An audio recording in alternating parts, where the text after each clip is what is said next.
Hello everyone, my name is Lauren. I hope this video finds you well. Today, I just wanted to take a bit of time to yap about all the places that I have lived as an adult.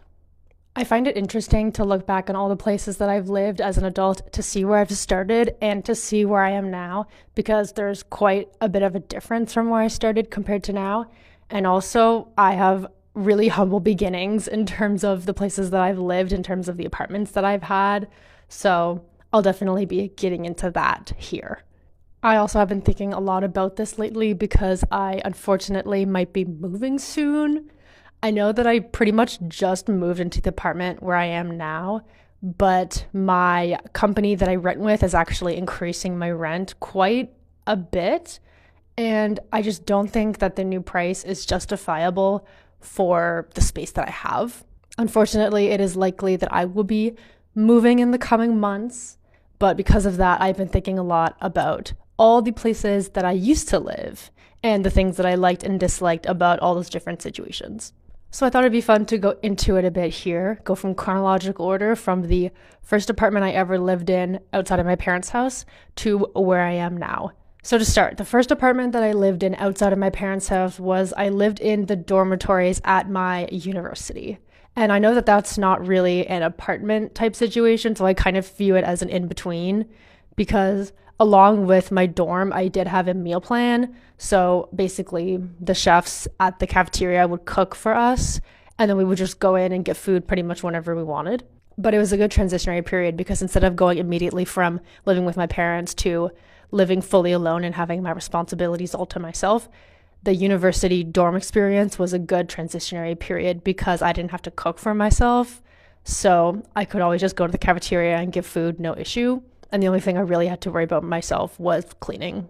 I would say overall it was an okay experience. My roommate that I had was very nice. In the beginning, we didn't really talk all that much, but then as the months went on and the winter was approaching in Canada and we were spending a lot more time inside, we became very close and we actually ended up living together for several years after we moved out of the dorms.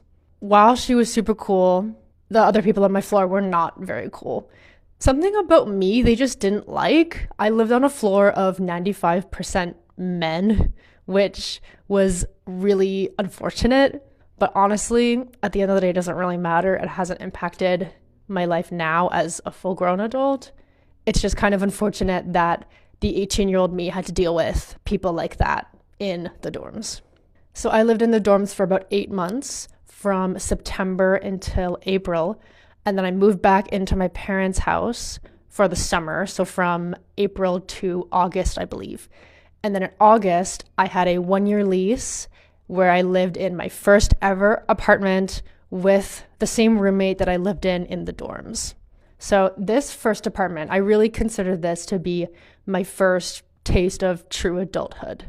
And like I said, I had the same roommate as I did in the dorms. It was just me and her. So I only had one other person to deal with, which was nice.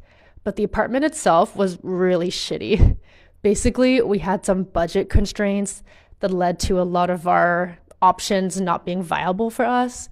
And so we kind of ended up with bottom of the barrel apartments at the time, which was not ideal. But again, in terms of budget, what more can you do, right? You can't pay more than you can afford.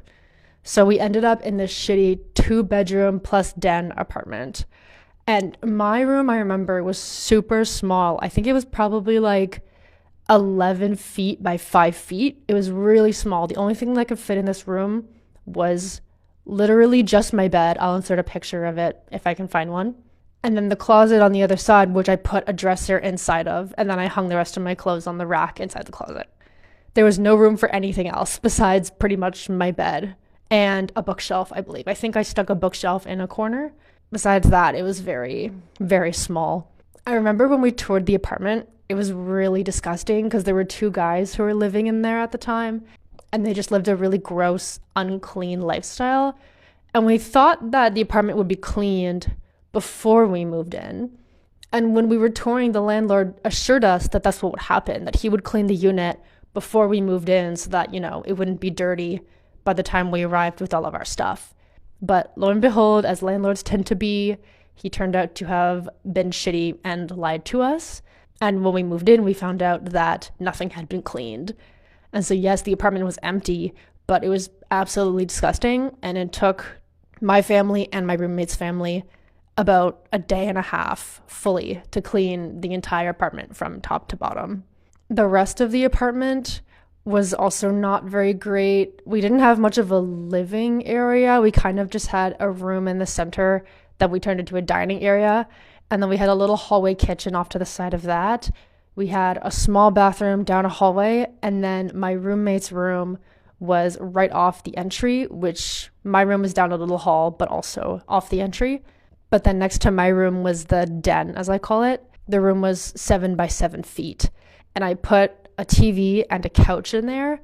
It wasn't even a couch, it was more of a love seat, I guess, because the room was so small.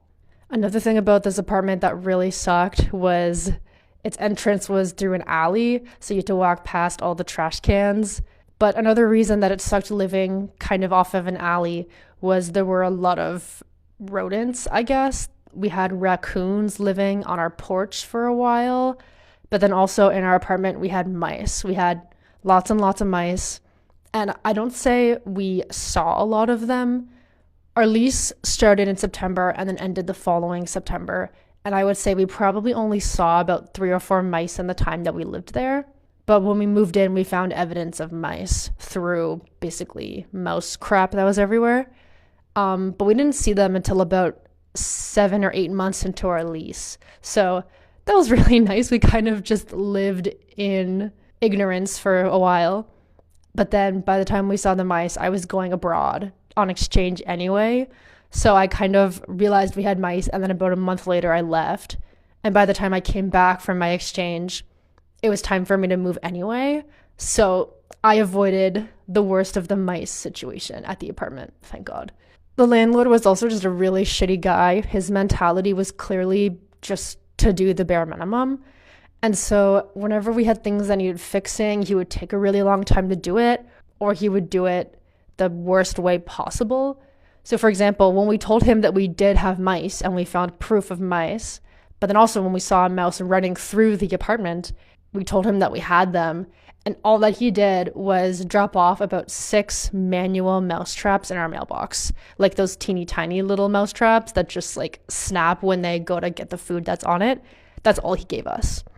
And it's just doing the absolute bare minimum. Like, if you're in a building that has 8 or 9 units, do you really think that there's only going to be 6 mice in the entire unit?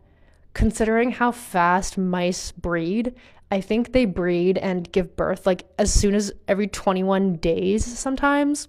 And so for the year that we were living there, I had assumed that there were probably at least 100 mice in that entire building. So that was pretty shitty.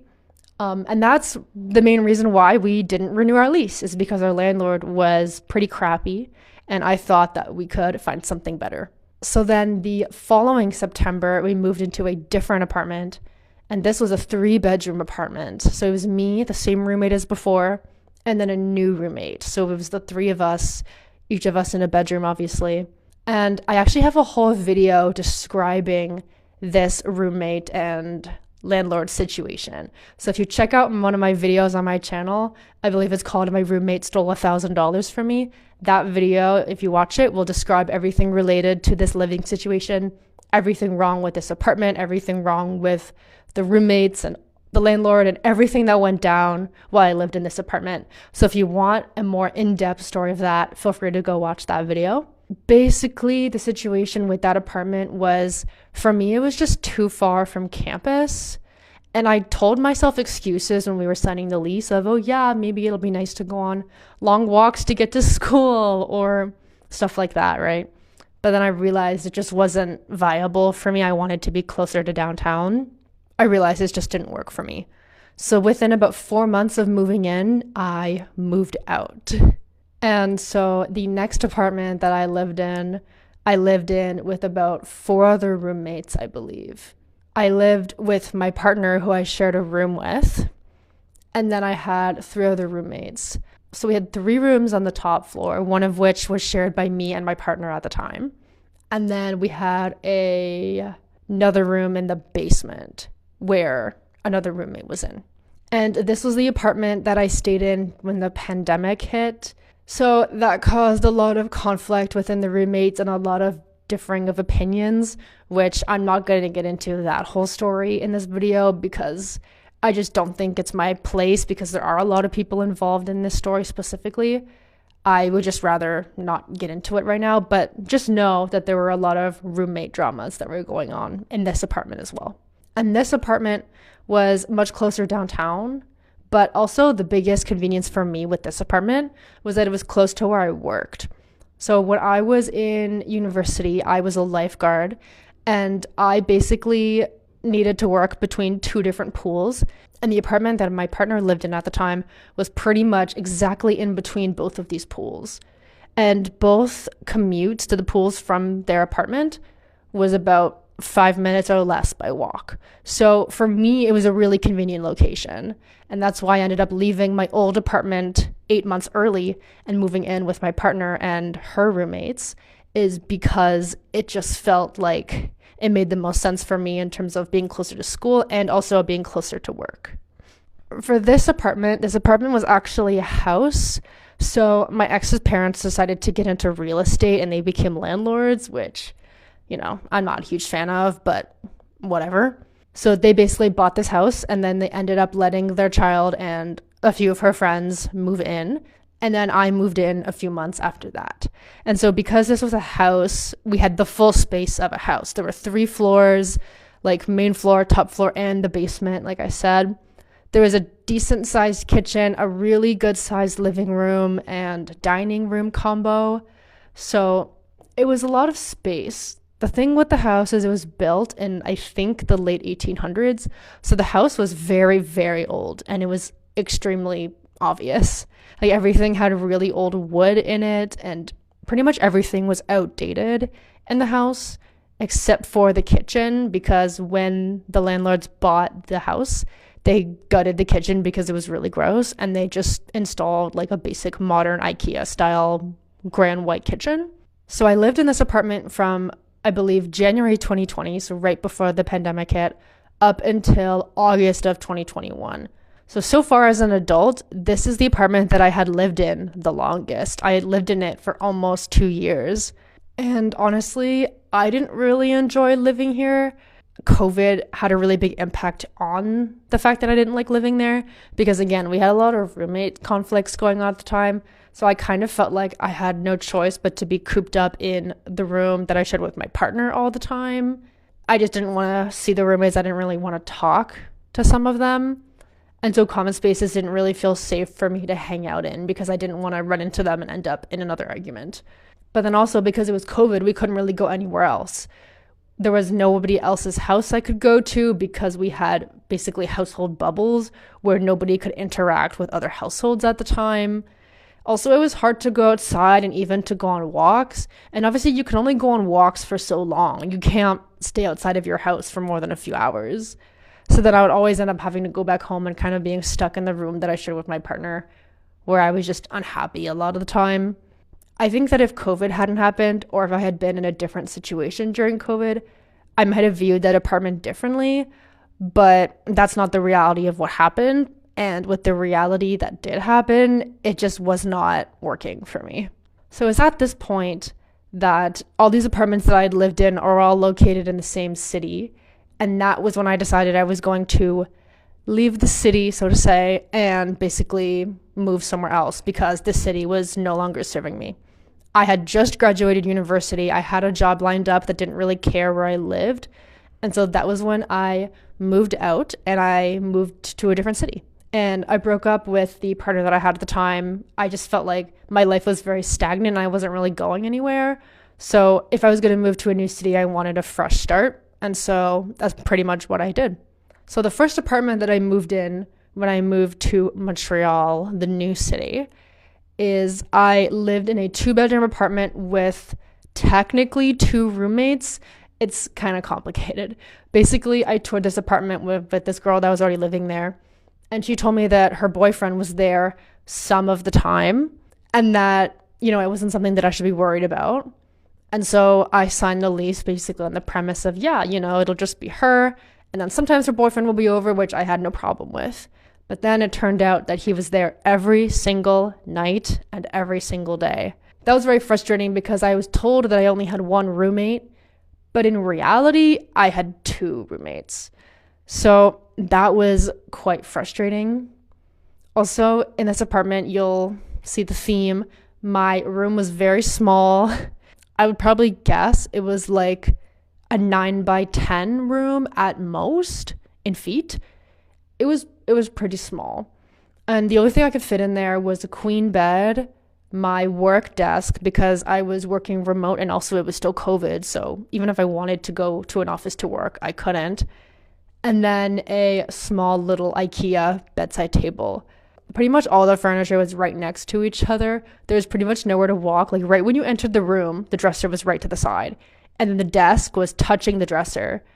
And then if you were sitting at my desk in the desk chair and you pushed back probably a foot in the desk chair, the back of the chair would hit the edge of the bed. And the bed was in the corner of the room. So that was pretty much all the space that I had.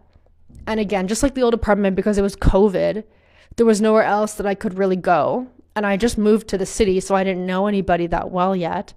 So there was no one else I could really stay with. So if I wasn't going on walks, then I was pretty much stuck in my room because, again, I didn't feel comfortable hanging out in the common spaces because of the roommate situation. And that's also a situation I'm not going to get into right now. I think for that situation specifically, it's not my story to tell, like it's my roommate's story to tell, and it involves some like criminal stuff going on. And I just don't see the point in airing out what happened on the internet because I was just kind of a bystander at the end of the day.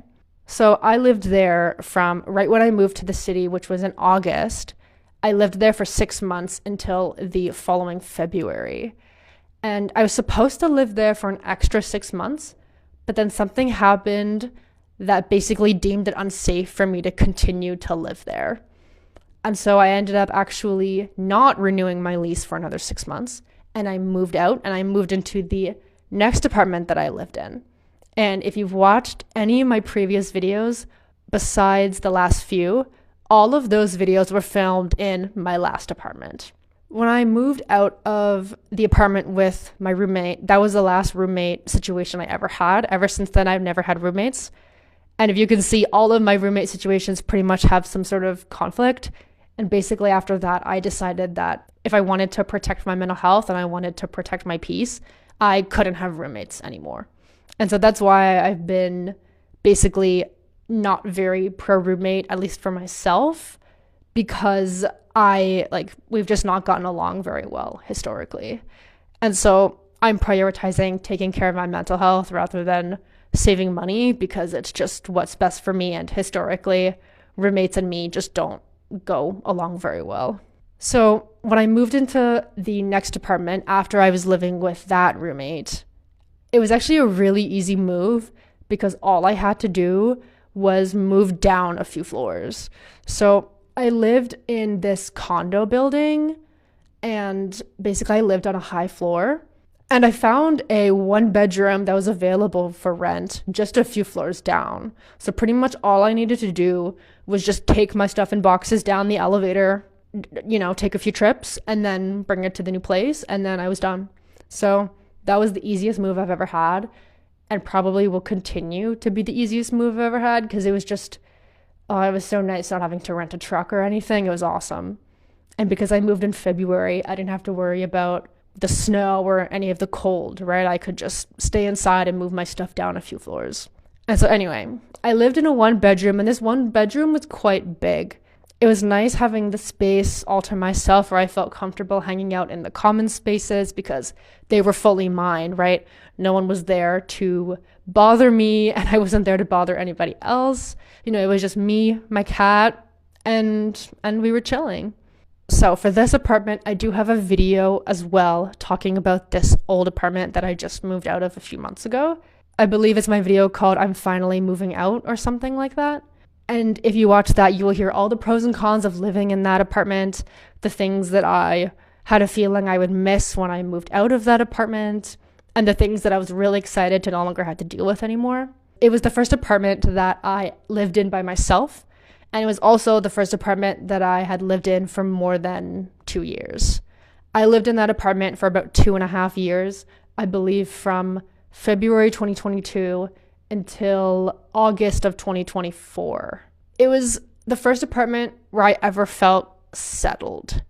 You know what I mean? It was the first place where I ever felt like I could fully make my own. I could decorate myself because I had no roommates to worry about. It was the first time I ever truly felt independence because I was finally getting my footing in the new city after 6 months of living there. I was separating myself from a toxic living situation by now living alone. And I just finally felt like I was getting my footing as an adult. And so I lived in that apartment for 2.5 years until I was actually wrongfully evicted. I'm not going to get into that too much because there's a lot of legal stuff wrapped up in it. And because it happened not too long ago, I don't really feel comfortable talking about it online right now. It's not really stuff that I can get into in detail because I don't want to dox myself. Basically, it was a situation where like if I could have stayed, I would have. I would have probably renewed my lease at least for another year because the price for what the apartment was really good. That was something that I wanted to keep. But then I found out that it wouldn't be possible for me to renew my lease and that I had no choice but to move out. And that's what I did. Another thing I disliked about that apartment was the noise. Unfortunately, because I lived on a low floor on a really busy street in the city, I heard noise pretty much all the time. If it wasn't traffic, it was people partying in the middle of the night. And because I didn't have central air in this apartment, there was kind of a wall AC unit situation going on. Sometimes you would have to leave the windows open at night. And then there was even worse noise than before. But even with the windows closed, it was very loud all the time. But even if I hadn't been evicted, had I made the choice to move, the noise would have been a really big factor in my decision to move. And then I viewed probably 15 apartments or so, I'd say. And then that's when I settled on the apartment that I live in now. And so I've been living here since September 2024. So I'd say it's about 6 or 7 months right now that I've been living here.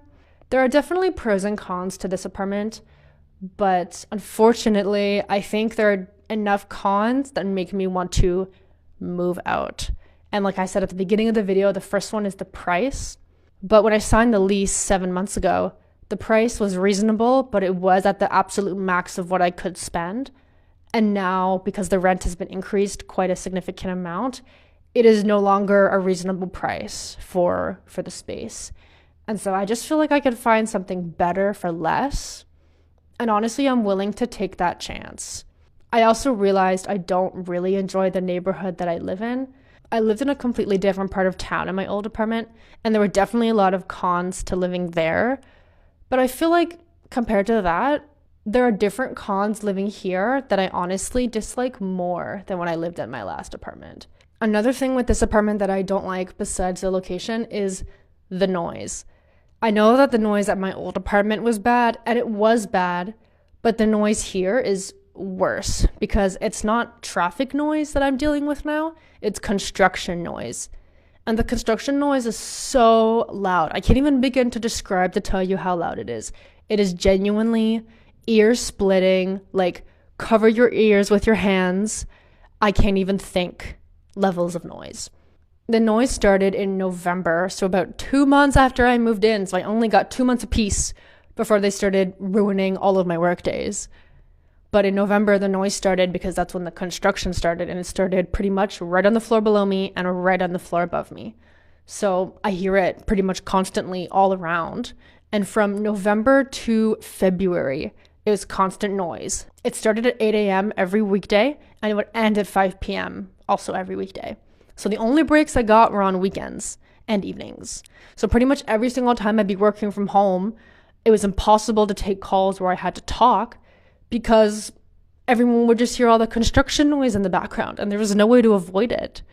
The noise has gotten better in the last few months. I think around March, so a month ago, it started getting quieter, but it's still there. It's just quieter than it was before, and it's a lot more manageable. I just think that in the time that I've been living here, having to deal with noise that awful for 4 of the 12 months that my lease is, I just don't see that being worth it. And they still continue to tell us that there's more construction to come and there's no end in sight anytime soon.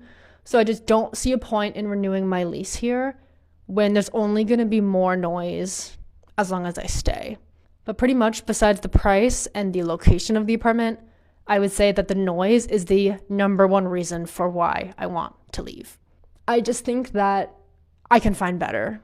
And so I'm willing to basically move out in a few months. I believe it'll have to be in August, and find something that will fit better. And who knows what I'll find, and who knows the next place that I'll be, but that's kind of part of the fun of it, is trying to find something that you are happier with and something that is more reasonable for the price. And yeah, it's just all an adventure. Thank you for listening to the history of all the apartments that I've ever lived in. I hope you found it interesting. And if you had any sort of interesting stories related to apartments that you've lived in, feel free to let me know.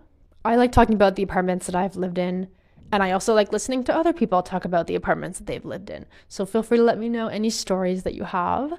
But besides that, that is going to be it for me. Thank you so much for watching. I hope you have a good rest of your day, evening, night, whatever time it is for you. And I will see you in the next one. Bye.